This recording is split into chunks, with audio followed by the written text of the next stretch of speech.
too aggressive. Just too aggressive. Tone it down, tone it down. Hey guys, welcome back to my channel. So today's video is about what I think you should eat when you have Crohn's disease and ulcerative colitis. I'm gonna make another video about what you should not eat and go into depth in both of those videos. So right off the bat, I'm not going to talk to you about things that you might already know or things that are plentiful within Google or Pinterest. There is the anti-inflammatory diet, and there's all these anti-inflammatory foods like turmeric and all of that good stuff that I think might just be redundant of me telling you. Instead, I'm just going to talk about things that I use on a regular basis and really go into the specifics of that, and then whatever information I can find about an anti-inflammatory food or the AIP diet, I'll list it down below. So something that I consume a lot of are chia seeds. Chia seeds, you just get a bag like this from any grocery store, and this will typically last you months. So what I do is for smoothies, I'll put like this little drizzle on it. For any kind of food, I'll just put this in, especially like soups, because you're just, you know, you're swallowing it, you're not really chewing it. And adding chia seeds to almost every meal really helps me stay on top of the vitamins and minerals that I might be lacking in. And if you haven't seen the video of minerals and vitamins that you might be lacking in, I'll post it down below so it's easy for you to find. But I found the study that 2 tablespoons of chia seeds will provide 64% more potassium than a banana would, has twice the amount of antioxidants that blueberries have, is 41% of your daily fiber, has 5 times more calcium than a cup of milk, has 3 times more iron than spinach. It contains 20% of your daily protein, 32% of your daily magnesium intake, and it is chock full of omega-3, more so than any fish you could consume. I'm not sure if I believe in like superfoods, but I guess I would say chia seeds qualify because they're so easy to just add to every single meal because they don't really have a taste, and they just allow me to absorb all of the minerals and vitamins that I need that I would be deficient in if I wasn't eating right. Another thing is chicken bone broth. So I have this thing that I got from Whole Foods. This is actually the only one I've tried. If you guys know of a better one or something that you really prefer, I would love to try it. I don't know if you could see it, but it's like just bone broth already made, so that is very convenient for me. You know, cooking bone broth, I think it takes like almost 2 days of just like boiling it on your stove, and ain't nobody got time for that, right? And so this one, you just pour it into a coffee mug and microwave it, or you can pour it onto a stovetop and heat it up that way. And it's just easy. I know that there is something where it's kind of like flavored chicken broth goop, and you just like take a spoonful of it and then like mix it in boiling water, and that's how you get bone broth that's flavored or whatever.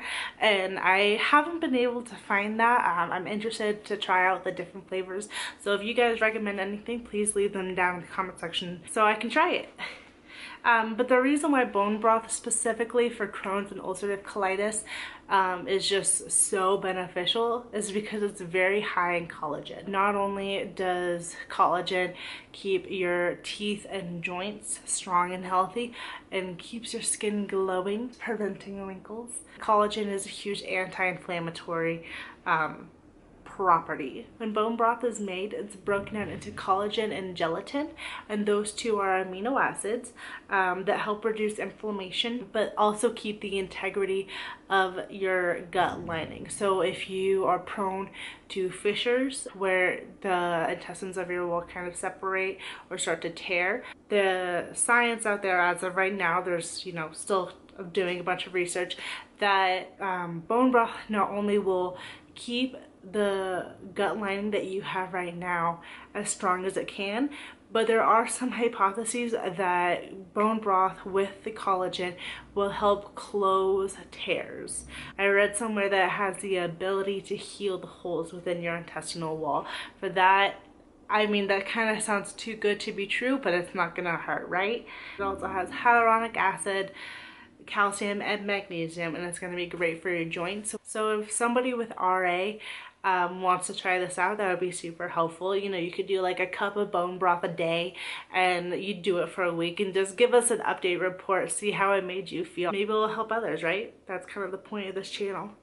Something that you guys might laugh at me for, or maybe you've done it yourself, is eating baby food. So with Crohn's disease and ulcerative colitis, when you're having a super bad flare, your intestine can go like this, and then with the inflammation it will shrink down.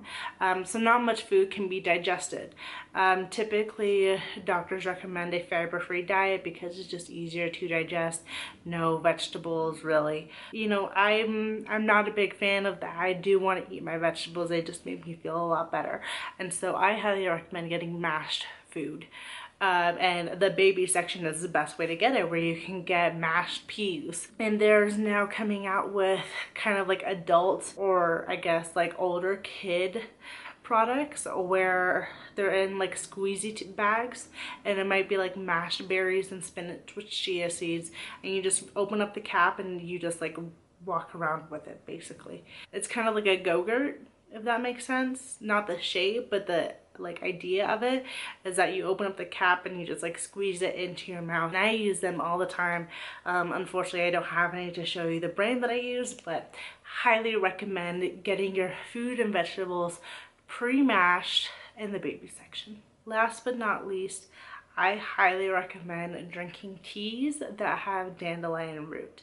If you have kidney disease or liver disease, just don't do it.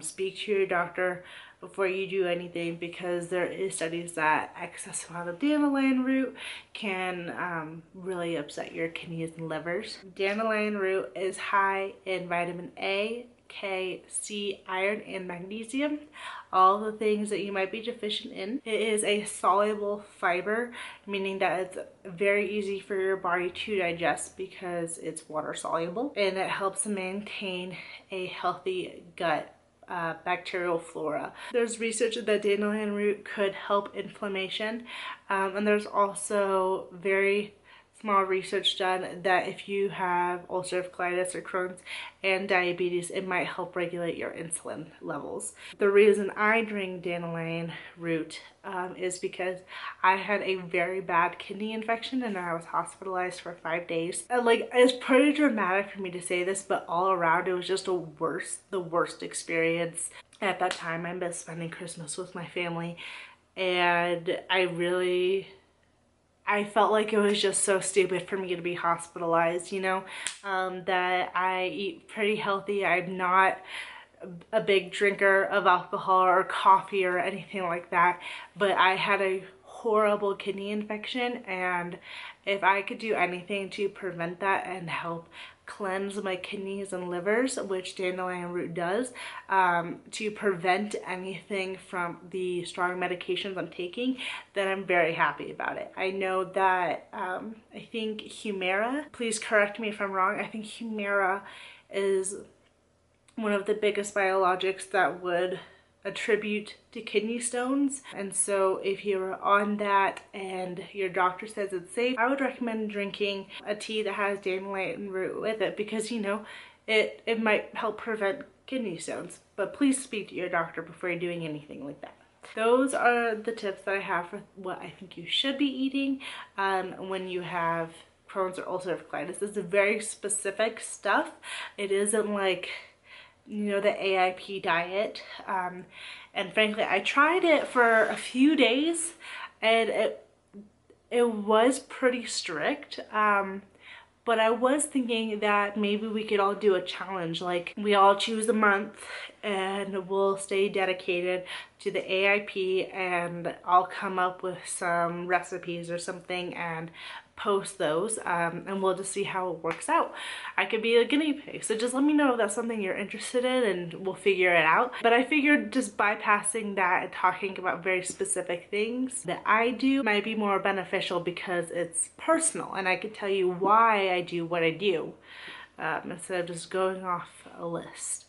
So I hope this video was helpful. If you have any other recommendations, please leave them in the comment section down below.